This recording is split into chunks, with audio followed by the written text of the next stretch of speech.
Hello and welcome to this week's Wild Spirits News. My name is Sibylle and your mission today is to use comparison as your secret weapon. You may have heard people say, or including myself, or you may have read that comparison is a bad thing. And certainly if you compare yourself to other people, especially on social media or like even your neighbors, there is a lot of danger involved in that, because people will always display to the public only their best side, only the things that work well. And especially on social media, I mean, the likes of Instagram is people craft an ideal picture of a perfect life there. And that is pretty and it's nice. And I like actually seeing those pictures. I also like following people on Facebook and elsewhere. And finding out what people I know, acquaintances, have been up to. But unless they're really close friends, the chances are that you will not know the full story. You will not know what really goes on behind closed doors. And so it's easy to get an impression of everyone having their lives together and being on top of everything, and you are the only person who doesn't.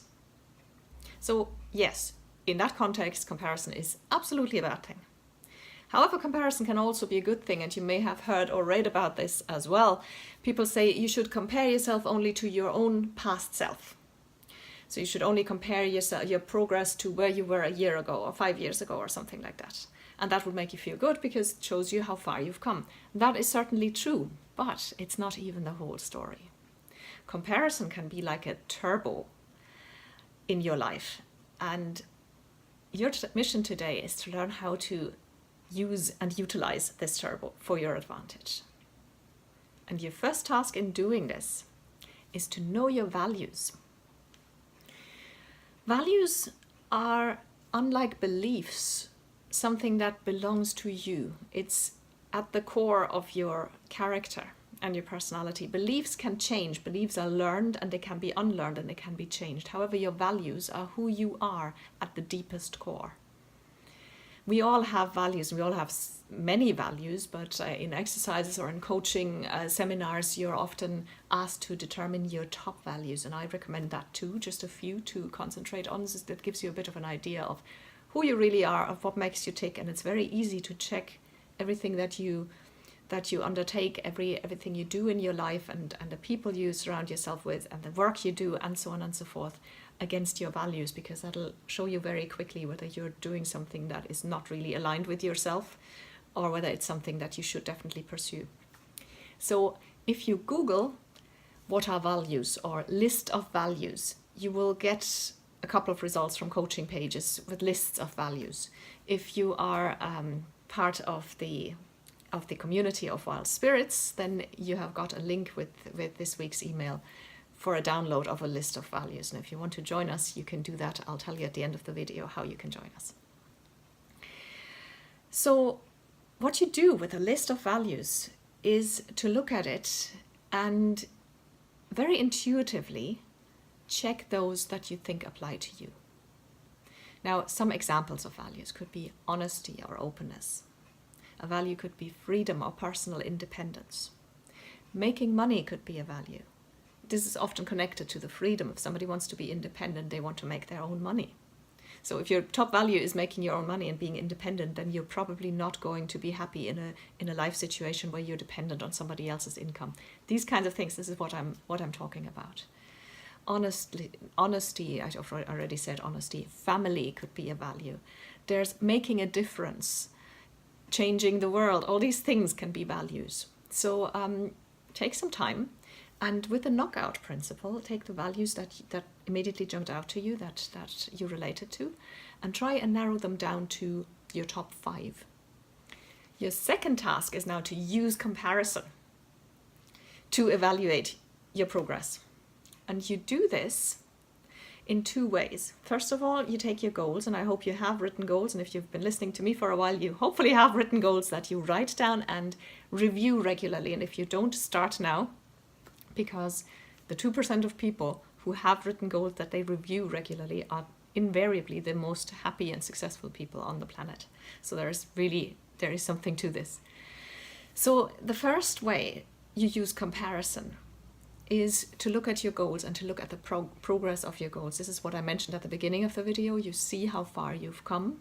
You see the path that is already behind you. You also see what you still have to do, but you see how far you've come compared to 3 months ago, or even a week ago, or 5 years ago, obviously. So that is one way of using comparison.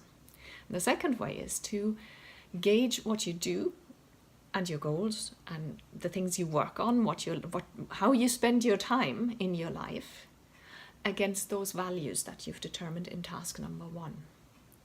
How aligned is the work that you do with your top values? I mean, they can be completely aligned, which is fantastic. Then you live your purpose. They can be partially aligned, and that's fine. It's rare to find one activity or one passion or one work that really ticks all the boxes. But if it's aligned with some of them, that's fine. However, if it runs directly against any one of your top values, this is a huge red flag. That means you're working against yourself.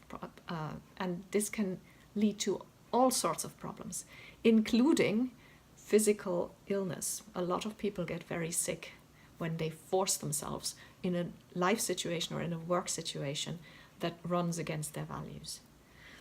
And this brings me on to task number 3, which is called determine the changes.